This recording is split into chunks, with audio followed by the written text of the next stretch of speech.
이달 초 수만 명의 스마트폰에 문자 한 통이 도착했습니다. 담보 부족, 추가 납입 요망, 기한 내 미납 시 강제 청산. 그 문자를 받은 사람들 중 상당수는 불과 몇 주 전까지만 해도 수익률 화면을 캡처해서 카카오톡 오픈 채팅방에 올리던 사람들이었거든요. 금융당국이 국내 대형 증권사 두 곳의 개인 종합계좌 약 460만 개를 분석했습니다. 이달 1일부터 9일까지 신용융자를 활용한 투자자의 계좌별 평균 수익률은 마이너스 19.0%였어요. 반면 신용융자를 쓰지 않은 투자자의 평균 손실은 마이너스 8.2%에 그쳤습니다. 같은 급락장에서 계좌별 평균 손실을 비교해보니 신용융자를 쓴 쪽의 손실폭이 2.3배 더 컸던 겁니다. 그리고 20대 소액 투자자만 따로 떼어서 보면 그 격차는 3.2배까지 벌어졌습니다. 그런데 잠깐 신용융자와 레버리지라는 이 두 개념을 먼저 정리하고 가겠습니다. 레버리지는 내 돈보다 더 큰 돈으로 투자하는 모든 방식을 통칭하는 말입니다. 쉽게 말하면 집을 살 때 내 돈 3억에 대출 7억을 얹어서 10억짜리 집을 사는 것도 레버리지예요. 내 돈만으로는 살 수 없는 걸 빌린 돈으로 가능하게 만드는 구조입니다. 신용융자는 그 레버리지를 주식 투자에 적용한 구체적인 방법이에요. 증권사가 투자자에게 돈을 빌려주는 제도인데 마이너스 통장이나 담보대출과 달리 주식 계좌 안에서 바로 실행됩니다. 즉, 레버리지가 상위 개념이고 신용융자는 주식시장에서 레버리지를 구현하는 수단 중 하나입니다. 이번 금감원 분석은 신용융자 데이터를 다룬 거고 앞으로 레버리지라고 하면 그 신용융자를 포함한 빌려서 투자하는 방식 전반을 가리킨다고 이해하시면 됩니다. 이건 단순히 빚내서 투자하면 위험하다는 이야기가 아닙니다.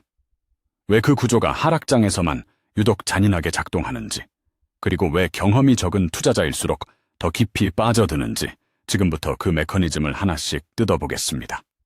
신용융자란 증권사가 투자자에게 돈을 빌려주는 서비스입니다. 쉽게 말하면 내 돈 500만 원이 있는데 증권사에서 500만 원을 더 빌려서 총 1000만 원으로 주식을 사는 거예요. 주가가 10% 오르면 100만 원의 수익이 생기는데 이걸 내 원금 500만 원 기준으로 계산하면 수익률이 20%가 되는 거죠. 지렛대처럼 적은 힘으로 더 큰 것을 들어올리는 원리입니다. 그래서 레버리지, 즉 지렛대라고도 부르는 거예요. 고대 그리스의 수학자 아르키메데스는 충분히 긴 지렛대와 받침점만 있으면 지구도 들 수 있다는 말을 했습니다. 그 말은 맞습니다. 그런데 지렛대로 무거운 걸 들고 있다가 팔이 조금이라도 흔들리면 어떻게 될까요? 원래보다 훨씬 빠르게, 훨씬 세게 바닥으로 떨어집니다. 투자에서 레버리지가 정확히 그런 특성을 갖고 있어요. 문제는 지렛대는 올릴 때만 지렛대가 아니라는 겁니다. 내릴 때도 똑같이 작동하거든요. 주가가 10% 내려가면 손실은 100만 원. 내 원금 500만 원 기준으로는 마이너스 20%입니다. 레버리지를 쓰지 않은 사람이 마이너스 10% 손실을 볼 때 레버리지 투자자는 마이너스 20%를 맞이하게 되는 구조예요. 그런데 여기서 한 가지 더 있습니다. 증권사는 빌려준 돈을 보호하기 위해 담보 유지 비율이라는 기준을 정해두고 있어요. 통상 140%인데 이게 무슨 말이냐면 빌린 돈의 1.4배 이상의 자산을 계속 유지하고 있어야 한다는 겁니다. 500만 원을 빌렸다면 계좌 안에 항상 700만 원 이상의 자산이 있어야 해요. 예를 들어볼게요.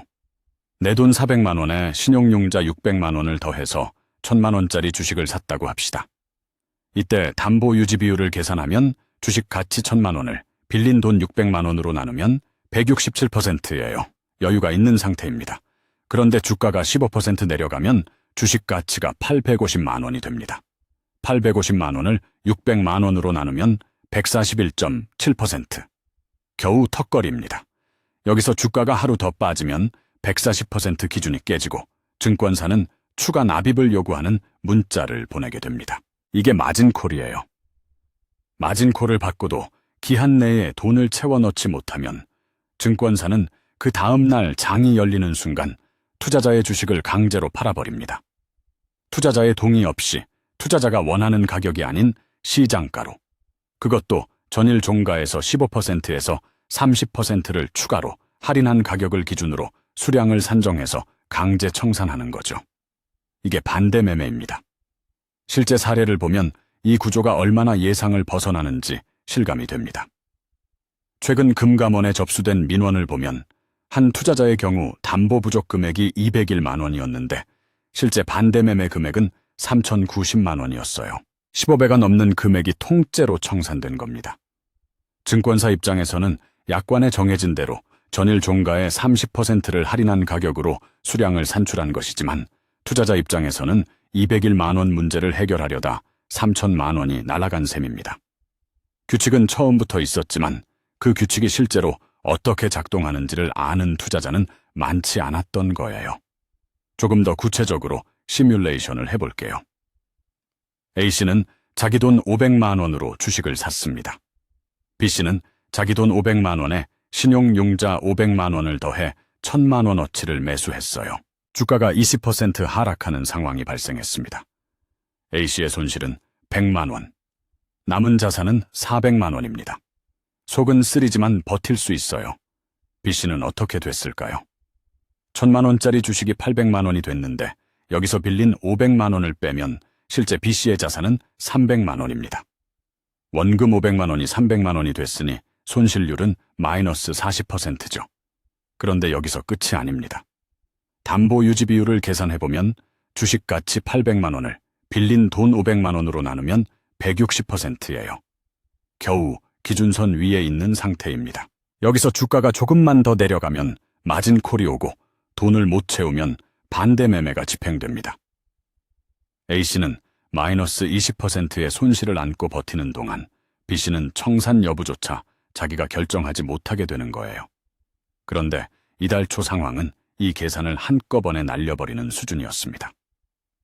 3월 4일 코스피가 하루 12%가 넘게 빠지며 사상 최대 낙폭을 기록했습니다. 미국과 이스라엘의 이란 공습 이후 중동 리스크가 시장을 덮쳤고 하룻밤 사이에 담보 유지 비율은 무너졌습니다. 반대 매매에 더 무서운 특성이 하나 있습니다. 반대 매매가 반대 매매를 부른다는 겁니다. 주가가 하락하면 반대 매매가 발생합니다. 그런데 그 반대 매매는 시장에 추가적인 매도 물량을 쏟아내거든요. 이 물량이 주가를 한 번 더 누릅니다.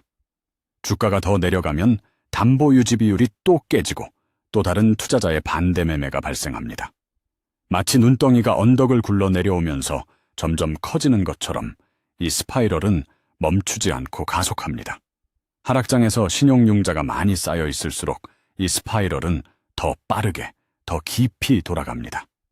이달 5일에는 반대 매매 규모가 전일 대비 245% 급증했습니다.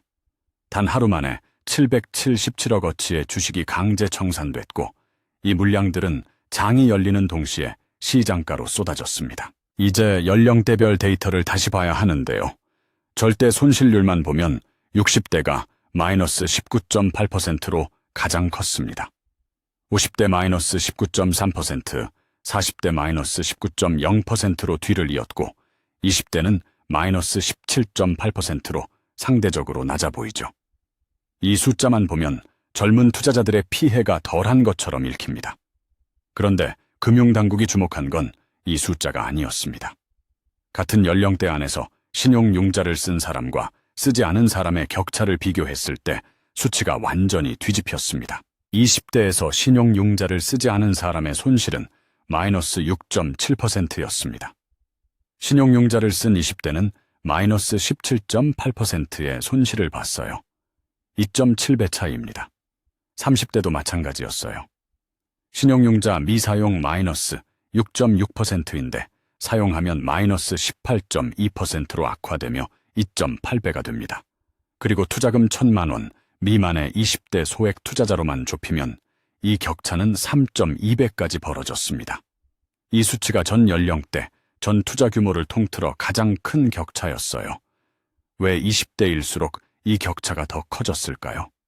금융당국은 몰빵 투자 성향을 주요 원인으로 꼽았습니다. 자산이 충분하지 않으니 여러 종목으로 나눠 투자하기가 어렵고 레버리지로 한두 종목에 집중해서 수익률을 극대화하려 했던 거예요. 마치 농부가 모든 작물을 한 밭에만 심는 것처럼요. 날씨가 좋으면 누구보다 풍성한 수확을 거두겠지만 폭풍이 한 번 오면 전부를 잃는 구조입니다. 분산된 밭에 심은 농부는 폭풍이 와도 한 밭만 피해를 입고 나머지는 살아남을 수 있거든요. 주가가 오를 때는 이 전략이 실제로 먹히기도 합니다. 코스피가 5천에서 6천을 돌파하는 과정에서 레버리지 투자로 짧은 시간에 자산을 2배 가까이 불린 사례들이 오픈 채팅방에 넘쳐났거든요. 실제로 이 기간의 레버리지, 인버스 ETF 같은 레버리지성 상품의 일평균 거래 대금은 전년 대비 3.5배 수준으로 급증했을 만큼 레버리지 투자에 뛰어드는 사람들이 빠르게 늘었습니다. 문제는 그 성공 경험이 뇌에 각인된다는 점입니다. 여기서 한 가지 생각해 볼 부분이 있습니다. 스포츠카 이야기를 잠깐 해볼게요. 운전 경력 3년 된 사람이 일반 세단을 몰다가 갑자기 빗길을 만나면 어느 정도 본능적인 대처가 됩니다. 천천히 감속하고 핸들을 살살 틀고 브레이크를 조심스럽게 밟는 경험이 몸에 배어 있으니까요. 그런데 같은 사람이 처음으로 고성능 레이싱카를 몰다가 빗길을 만나면 어떻게 될까요? 차가 반응하는 속도 자체가 달라집니다. 핸들을 꺾는 순간 이미 중심을 잃는 구조예요. 레버리지가 정확히 이런 특성을 갖고 있습니다. 상승장에서는 익숙하게 다루던 도구가 급격한 변동이 왔을 때는 전혀 다른 속도로 반응합니다. 그 속도를 처음 경험하는 사람에게 대응 시간은 주어지지 않아요. 이달 초 사태가 특히 더 가혹했던 이유가 하나 더 있습니다. 충격의 성격 때문이었어요. 금리 인상이나 경기 침체 우려는 시장에 서서히 반영됩니다. 지표가 나오고 예측이 나오고 포지션을 조정할 시간이 생기거든요. 그런데 미국과 이스라엘의 이란 공습 같은 지정학적 충격은 예고 없이 옵니다. 월요일 오전 장이 열렸을 때 이미 상황은 달라져 있는 거예요. 사전 통지를 받아도 단시간 안에 현금을 마련할 수 있는 투자자는 많지 않습니다. 마진콜 납입 기한을 넘기면 다음 날 장이 열리는 동시에 강제 청산이 실행되는데 그 타이밍은 투자자가 아닌 증권사의 시스템이 결정하는 거예요. 그것도 주가가 이미 크게 빠진 상태에서 추가로 할인된 가격을 기준으로 산출된 수량이 매도됩니다. 이 과정에서 원금 전부가 사라지는 경우도 발생합니다. 미수금이 남으면 증권사에 추가로 갚아야 하는 상황이 생기고 이 미수금을 제때 갚지 못하면 한국신용정보원에 연체 정보가 등록되어 이후 신용거래 전반에 불이익이 생길 수 있습니다. 이달 5일 기준 국내 위탁매매 미수금은 2조 1,487억으로 급증했습니다. 이란 분쟁 이전과 비교해 2배 가까이 폭등한 역대 최대치예요. 투자자들이 왜 이 위험을 알면서도 레버리지를 쓰는지 생각해 볼 필요가 있습니다. 인간의 뇌는 성공 경험을 훨씬 더 선명하게 기억하는 경향이 있거든요. 신용융자로 한 달 만에 30%를 수익 냈던 기억은 또렷하게 남습니다. 반면 그 다음에 손실이 났을 때는 한 번의 실수로 치부하고 잊으려는 경향이 있어요. 그래서 다음 투자에서 또 레버리지를 씁니다. 이번엔 더 잘 고른 종목이니까. 이번엔 확실한 이유가 있으니까. 그리고 시장이 계속 올라가는 국면에서는 실제로 그게 맞는 선택처럼 보이기도 하죠. 이걸 확증 편향이라고 합니다. 내가 믿고 싶은 방향의 신호만 보이고 반대 신호는 일시적인 노이즈로 무시하게 되는 심리예요. 주변에서 신용융자로 돈 벌었다는 사람 이야기는 들립니다. 잃었다는 사람은 보통 조용히 사라지거든요. 그래서 성공한 사람들의 이야기만 귀에 남고 그 방식이 안전한 것처럼 느껴집니다. 코스피가 계속 오르는 동안 그 믿음은 계속 강화됩니다. 그리고 충격이 왔을 때 가장 크게 베팅했던 사람이 가장 먼저 무너집니다. 신용융제는 이자도 있습니다. 증권사마다 다르지만 보통 연 7%에서 10% 수준이에요. 한 달이면 원금의 0.6%에서 0.8% 정도 이자 비용이 나갑니다. 주가가 횡보하는 상황이 지속되면 이자만으로도 계속 손실이 쌓이는 구조예요. 레버리지 투자에서는 시간 자체가 비용이 됩니다. 주가가 오를 것을 확신하더라도 생각보다 오래 기다려야 하는 상황이 오면 그 기다리는 시간 동안 이자가 원금을 천천히 꾸준히 갉아먹습니다. 마치 수도꼭지에서 물이 조금씩 새는 것처럼 멈추지 않는 구조예요. 처음엔 잘 보이지 않습니다. 한 달 이자는 얼마 안 된다고 생각하죠. 그런데 3개월, 6개월이 지나면 그 이자가 쌓여서 수익률의 상당 부분을 잠식합니다. 게다가 빌린 기간이 길수록 이자율이 올라가는 구조를 가진 증권사도 있어요. 7일 이내에는 연 5.9%, 15일까지는 연 7.8%, 30일까지는 연 8.2%, 90일을 넘어가면 연 9.5%를 적용하는 방식으로요. 버티는 시간이 길어질수록 비용이 커지는 구조입니다. 460만 개의 계좌라는 숫자를 다시 한번 생각해봐야 합니다. 이번에 금융당국이 분석한 대형 증권사 두 곳의 계좌가 460만 개입니다. 국내 전체 증권사의 계좌는 훨씬 더 많습니다. 이 460만 계좌 중 신용융자를 쓴 투자자들의 평균 손실이 마이너스 19%였던 거예요. 숫자만 보면 통계처럼 느껴지지만 각각의 계좌 뒤에는 서로 다른 사람이 있습니다. 취직하고 처음으로 종자돈을 마련한 20대도 있고 집 살 자금을 주식으로 불려보려 했던 30대도 있습니다. 그 계좌들이 불과 열흘 사이에 자산의 5분의 1을 잃었어요. 그리고 이 이야기는 처음 듣는 이야기가 아닙니다. 2020년 코로나 충격 때도 2022년 연준의 급격한 금리 인상 사이클 때도 정확히 같은 패턴이 반복됐습니다. 레버리지 투자자가 일반 투자자보다 훨씬 더 크게 무너지고 그 손실은 단순히 돈의 문제를 넘어서 이후 투자 자체를 포기하게 만드는 경우도 많았습니다. 2022년 강세장에서도 신규, 저연령, 소액 투자자일수록 신용거래 수익률이 낮고 분산 투자 수준이 떨어진다는 연구 결과가 나왔지만 4년이 지난 지금도 같은 양상이 반복되고 있는 거예요. 왜 역사가 반복될까요? 상승장이 충분히 길면 그 기간 동안 시장에 뛰어든 투자자들은 하락장을 경험하지 못한 채로 레버리지를 늘리게 됩니다. 코스피가 5천에서 6천까지 오르는 동안 새롭게 시장에 진입한 투자자들에게 마이너스 20%, 마이너스 30% 하락은 이론상의 숫자일 뿐이에요. 직접 겪어보지 않은 충격에는 대비하기가 어렵습니다. 그래서 매번 새로운 세대가 같은 실수를 반복합니다. 이번엔 다를 거라고, 지금 시장은 그때와 다르다고 생각하면서요. 투자에서 버틸 수 있는 구조와 버틸 수 없는 구조의 차이는 이익을 낼 때가 아니라 손실이 났을 때 드러납니다. 레버리지가 없는 투자자는 주가가 반토막이 나도 버틸 수 있습니다. 언젠가 회복할 때까지 기다릴 수 있는 선택권이 있어요. 반면 레버리지가 있는 투자자는 그 선택권을 잃습니다. 담보 비율이 깨지는 순간 내가 원하는 시점이 아닌 시스템이 정한 시점에 청산이 일어납니다. 그 타이밍이 하필 가장 최악인 순간인 경우가 많고요. 투자를 오래 하려면 시장에 계속 남아있어야 합니다.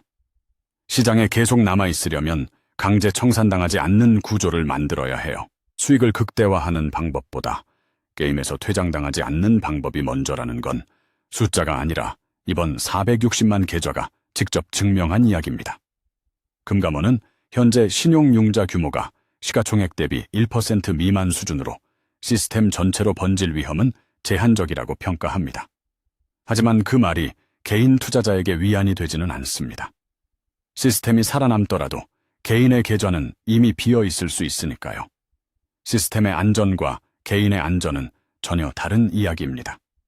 레버리지의 아이러니는 그것을 가장 필요로 하는 사람에게 가장 잔인하게 작동한다는 점입니다. 자산이 충분한 사람은 신용융자 없이도 충분한 투자가 가능합니다. 신용융자를 가장 적극적으로 활용하는 건 종잣돈이 적어서 빠르게 자산을 늘려야 한다고 느끼는 사람들이에요. 그런데 종잣돈이 적을수록 분산 투자가 어려워지고 몰빵의 유혹이 커지고 충격이 왔을 때 버틸 여력이 줄어듭니다. 이번 데이터에서 투자금 1,000만 원 미만 소액 투자자의 손실 격차가 가장 컸던 것도 그 구조가 반영된 결과입니다. 한 가지 더 생각해 볼 게 있습니다. 레버리지 투자가 특히 위험한 이유 중 하나가 상승장에서 너무 잘 작동한다는 점이에요. 코스피가 5천에서 6천으로 오르는 과정에서 신용융자를 쓴 사람들 중 상당수는 실제로 수익을 냈습니다. 이건 부정할 수 없는 사실이에요. 문제는 그 경험이 다음 결정에 영향을 미친다는 겁니다. 한 번 성공하면 다음에는 더 크게 베팅하게 됩니다. 2번 성공하면 이 방법이 나한테는 맞는다는 확신이 생기죠. 사람의 뇌는 반복된 성공을 통해 특정 행동을 강화하는 방식으로 작동합니다. 도박장에서 슬롯 머신을 당기다가 몇 번 연속으로 이기면 그 기계가 자신에게 유리하다는 느낌이 생기거든요. 실제로는 무작위인데도 불구하고요. 투자에서도 비슷한 착각이 일어납니다. 상승장에서의 레버리지 수익이 자신의 실력처럼 느껴지기 시작하면 다음 하락장에서 경고 신호를 인식하는 능력이 오히려 떨어집니다. 자신감이 리스크 감지 능력을 무디게 만드는 거예요. 사실 신용융자 자체가 나쁜 금융 도구는 아닙니다. 단기적인 자금이 필요할 때 혹은 특정 종목에 강한 상승 모멘텀이 있을 때 짧게 활용하는 방식으로 쓰면 전문 투자자들도 활용하는 정당한 수단이에요. 문제는 그 도구를 언제, 어떤 상황에서 얼마나 쓰느냐입니다. 도구 자체가 아니라 그 도구를 다루는 방식이 결과를 결정하는 거죠. 불을 생각해보면 이해가 쉽습니다. 불은 음식을 만들고 추위를 막고 빛을 밝히는 데 없어서는 안 될 도구입니다. 그런데 제어 없이 다루면 집을 태웁니다. 신용융자도 그런 특성을 갖고 있어요. 작은 불씨는 유용하지만 변동성이 큰 장세에서 과도한 레버리지는 걷잡을 수 없이 번지는 화재가 될 수 있습니다. 그래서 가장 위험한 투자자는 레버리지를 한 번도 안 써본 사람이 아닙니다. 레버리지를 써서 두세 번 성공한 경험이 있는 사람입니다. 그 성공이 다음 베팅의 크기를 키우고 경고를 무시하게 만들고 결국 한 번의 큰 충격에 그동안 쌓아온 것을 한꺼번에 날리는 결과로 이어지거든요. 이번에 손실을 입은 투자자들 중 상당수가 이 패턴에서 크게 벗어나지 않을 거예요. 결국 레버리지 투자에서 가장 중요한 질문은 이겁니다. 이 포지션이 틀렸을 때 나는 버틸 수 있는가? 아니면 그 순간 모든 선택권이 사라지는가? 이 질문에 답할 수 없다면 레버리지를 쓰기 전에 그 답을 먼저 찾는 게 순서일 거예요. 오늘도 시청해주셔서 감사합니다. 구독과 좋아요는 영상 제작에 정말 큰 힘이 됩니다.